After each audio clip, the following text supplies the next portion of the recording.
Out of the house, but now you've reached a level of success where you are finally ready to move into a real office space.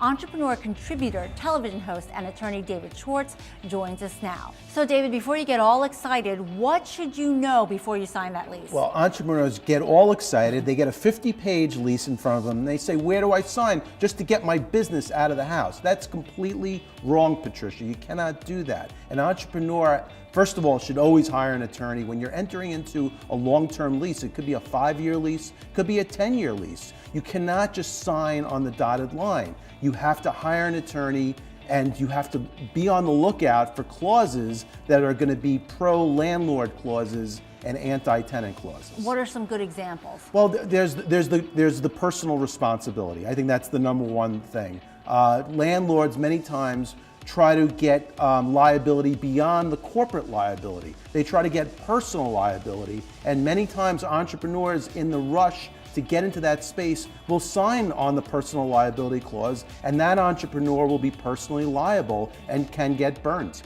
There are the good guy clauses that could get the company out of the lease if the business is not doing as well as the business thought it would do. There are clauses in the lease where the landlord may not be responsible if the heat goes out or the roof starts leaking. You have to watch out for all these things. What about length of time?